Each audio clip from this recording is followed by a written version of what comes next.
अस्सलाम वालेकुम दोस्तों, आज हम जानने की कोशिश करेंगे फाइलर बनने के क्या नुकसान हैं और क्या फ़ायदे हैं।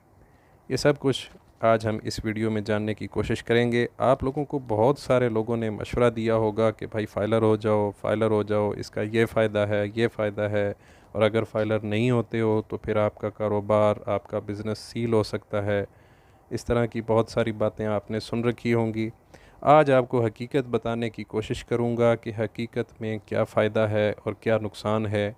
वीडियो शुरू करने से पहले आप लोगों से रिक्वेस्ट है कि अगर आप हमारे इस यूट्यूब चैनल यूनिक आइडिया पर नए हैं और अभी तक हमारा यूट्यूब चैनल सब्सक्राइब नहीं किया तो बराए मेहरबानी हमारा YouTube channel unique idea subscribe कर लें। और अगर वीडियो अच्छी लगे तो वीडियो को लाइक भी ज़रूर कर दीजिएगा। सबसे पहले फाइलर होने के नुकसान बताता हूँ कि क्या नुकसान हैं। एक बात अपने जहन नशीन रख लें, जो भी शख्स एफबीआर का फाइलर होगा वो हर लिहाज से डॉक्यूमेंटेड होगा। अगर कोई गलत मालूमात फ़राहम करेगा या कोई चीज़ की ख़रीदो फ़रोख्त छुपाने की कोशिश करेगा तो वो एफबीआर का मुजरिम होगा। इसको एफबीआर का नोटिस आएगा, नोटिस को फ़ेस करना होगा, उसकी अपीलें होंगी, उसको आपने फ़ेस करना पड़ेगा। आप चीज़ के मालिक तो हो जाएंगे लेकिन आप एफबीआर के मुलज़िम भी ज़रूर होंगे। अगर आप नॉन फाइलर हैं तो आपको इस तरह की कोई टेंशन नहीं होगी, क्योंकि एफबीआर के रिकॉर्ड में ही दर्ज नहीं होंगे। और आज तक कोई ऐसा मेकनिज़म, ऐसा निज़ाम एफबीआर नहीं बना सका जिसके तहत नॉन फाइलर के ख़िलाफ़ सख्त कार्रवाई की जा सके। क्योंकि एक पिछले दिनों एक्शन लिया था एफबीआर ने कि जितने भी लोग नॉन फाइलर हैं पाकिस्तान में, उन सब की सिम्स जो हैं, मोबाइल सिम्स, वो ब्लॉक कर दी जाएंगी। इस पर तमाम कंपनीज़ ने इस्लामाबाद हाई कोर्ट के स्टे ऑर्डर भी ले लिए हैं और पीटीए ने भी इस ऑर्डर को रिफ्यूज़ कर दिया है कि हम ऐसा नहीं कर सकते हैं। और जो एफबीआर है वो फिर इस स्टे ऑर्डर के बाद कार्रवाई करने से कासिर रहा है। दूसरा जो बड़ा नुकसान है फाइलर का वो ये है कि जितनी भी बैंक ट्रांजैक्शंस हैं, चाहे वो बिज़नेस से रिलेटेड हैं, सैलरी से रिलेटेड हैं, बिजली या गैस के बिल से रिलेटेड हैं, या कोई भी चीज़ गाड़ी मकान की ख़रीद फ़रोख्त से रिलेटेड हैं, जितनी भी ट्रांजैक्शंस बैंक में पेमेंट आई है या बैंक से पेमेंट गई है, जितनी भी ये ट्रांजैक्शंस हुई हैं, इन सब का रिकॉर्ड कम अज़ कम 6 साल तक महफूज रखना पड़ता है, जो कि बहुत ज़्यादा रिकॉर्ड होता है और मुश्किल हो जाता है संभालना। क्योंकि इस सारे रिकॉर्ड को मेंटेन भी रखना होता है और कोई भी रिकॉर्ड मिस ना हो ख्याल रखना पड़ता है। क्योंकि किसी भी वक्त एफबीआर आपसे दरियाफ़्त कर सकता है। अगर एफबीआर ने किसी रिकॉर्ड के बारे में प्रूफ मांगा, जो कि ख़्वाह बिज़नेस के हवाले से हो, कोई गाड़ी मकान या किसी भी किस्म की ख़रीदो फ़रोख्त के बारे में हो, और आपके पास रिकॉर्ड में मौजूद ना हो, तो आप मुलज़िम समझे जाएंगे। इसके साथ आपको टैक्स तो पे करना पड़ेगा, लेकिन इसके साथ साथ आपको जुर्माना भी अदा करना होगा। और ये भी बता दूं, ये जो जुर्माना है ये पर डे के हिसाब से होगा। जो तीसरा नुकसान है वो ये है कि आपको, जो फाइलर हैं, उनको गेन टैक्स अदा करना होता है। गेन टैक्स क्या है, मैं आपको मिसाल दे के समझाता हूँ। अगर मिसाल के तौर पे आपने 20 लाख की प्रॉपर्टी ख़रीदी है, ज़मीन ख़रीदी है, या कोई भी चीज़ कह लें, आपने इन्वेस्टमेंट के तौर पर आपने ख़रीद ली है, तो जब आपने ख़रीदी है उस वक्त उसकी कीमत 20 लाख थी, और जब आपने इसको सेल की उस वक्त उसकी कीमत 30 लाख थी। तो जो ये 10 लाख का प्रॉफिट की मद में आपको मसूल हुआ है, इस पर भी अलग से टैक्स, गेन टैक्स अदा करना होगा। जबकि जो नॉन फाइलर है उसे कोई गेन टैक्स अदा नहीं करना पड़ेगा, क्योंकि वो एफबीआर के रिकॉर्ड में ही नहीं है। नॉन फाइलर को ज़मीन के लेते वक्त या कोई गाड़ी या कोई चीज़ लेते वक्त 6% टैक्स फ़ीस की मद में अदा करना होता है, और बस इसके बाद कोई टैक्स अदा नहीं करना होता। चौथा जो नुकसान है वो ये है कि अगर फाइलर कोई चीज़ ख़रीदता है और उसकी पेमेंट जो है वो इन कैश करता है, यानी कि बाई हैंड आप करते हैं, बैंक का चैनल इस्तेमाल नहीं करते हैं तो इस चीज़ की ख़रीदो फ़रोख्त को जस्टिफ़ाई करना बहुत मुश्किल हो जाता है, क्योंकि आप इस पेमेंट में जो है बैंक को इस्तेमाल नहीं कर रहे हैं। तो ये एक पाकिस्तान का शुरू से एक लॉ है कि अगर आपने 50,000 की चीज़ ख़रीदी है या सेल की है तो आपको बैंक का चैनल इस्तेमाल करना पड़ेगा।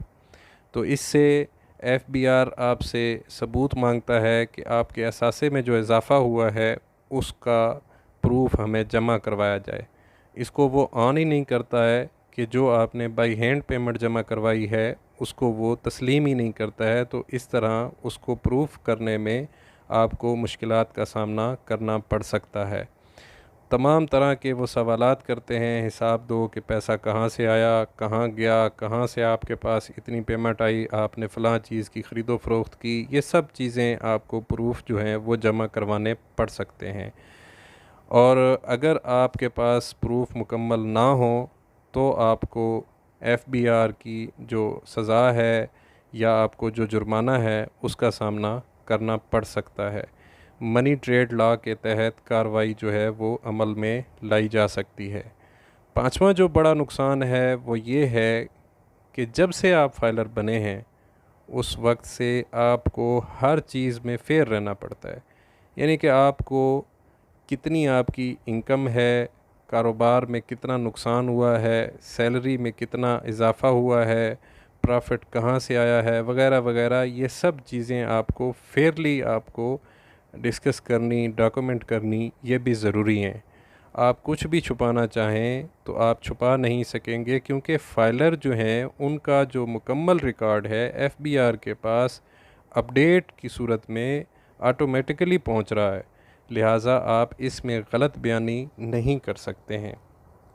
जो नॉन फाइलर हैं वो जैसे मर्ज़ी सेल करें, ख़रीदें, उनका रिकॉर्ड जो एफबीआर के पास मौजूद नहीं है, तो लिहाजा उनको एफबीआर का कोई नोटिस जो है वो नहीं आएगा। ना अकाउंट सील हो सकता है, ना कोई और कार्रवाई अमल में ला जा सकती है, क्योंकि एफबीआर उन्हीं को नोटिस भेजेगा, उन्हीं के ख़िलाफ़ कार्रवाई करेगा जो कि उसके फाइलर हैं, जो उसके रिकॉर्ड में मौजूद हैं। जो उसके रिकॉर्ड में मौजूद नहीं है उनके ख़िलाफ़ एफबीआर कार्रवाई अमल में नहीं ला सकता। एक चीज़ हो सकती है कि जो नॉन फाइलर हैं उनको सिर्फ़ 114B का एक नोटिस दे सकता है एफबीआर। उस नोटिस का मतलब ये होता है कि हमारी इंफॉर्मेशन के मुताबिक आप टैक्सेबल हैं और आप टैक्स पे नहीं कर रहे हैं, लिहाजा आप फाइलर बने। आपकी इकनॉमिकली ऐसी आपकी इंफॉर्मेशन है हमारे पास कि जिसके तहत आप पर टैक्स लागू होता है और आप एफबीआर के फाइलर नहीं हैं, लिहाजा जल्द अज जल्द आप फाइलर बने। तो अगर वो नॉन फाइलर जो है वो फिर भी फाइलर नहीं बनता तो मैक्सिमम जो स्टेप है वो ये है कि आपकी सिम ब्लॉक कर दी जाएगी। अब तक पूरे पाकिस्तान में सिर्फ चंद ही ऐसे लोग हैं जिनकी सिम ब्लॉक हो सकी है। इसमें भी जो शख्स 24 घंटे में फाइलर बन जाता है, 24 घंटे के अंदर अंदर उसके फाइलर होने के 24 घंटे के अंदर अंदर उसकी सिम जो है वो दोबारा ऑन कर दी जाएगी। छठा नुकसान जो है वो फाइलर का वो ये है कि अगर आपने टैक्स रिटर्न जो किसी भी वजह से टाइम पर जमा नहीं करवा सके, आप लेट हो गए हैं, तो इस फाइलर को उसका जुर्माना अदा करना पड़ेगा। और ये बात भी तय है कि जो इसका जुर्माना है वो पर डे के हिसाब से चार्ज किया जाएगा।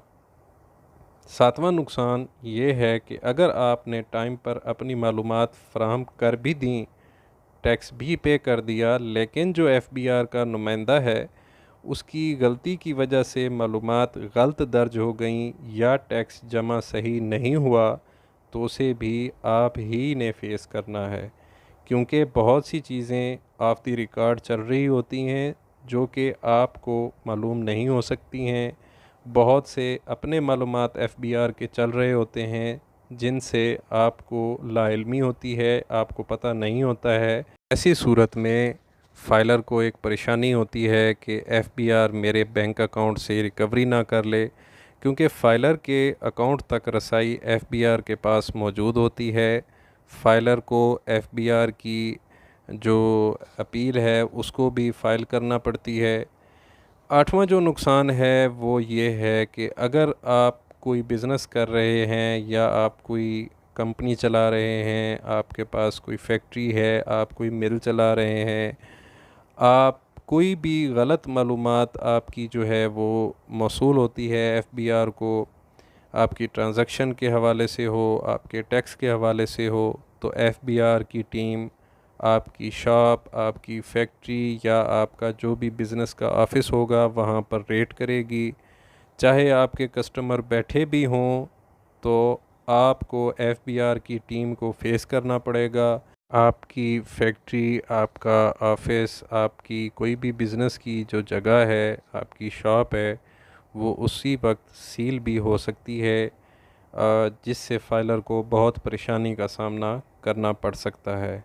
आई होप आपको हमारी ये छोटी सी वीडियो हेल्पफुल साबित हुई होगी। मज़ीद अच्छी अच्छी और मालूमाती वीडियो देखने के लिए हमारा YouTube channel unique idea subscribe कर लें, साथ ही लगे बेल आइकन के बटन को भी प्रेस कर लें ताकि हमारी नई वीडियो का नोटिफिकेशन आपको मिल सके। मिलते हैं एक नई वीडियो के साथ, तब तक के लिए मुझे इजाज़त दीजिए। अल्लाह हाफ़िज़।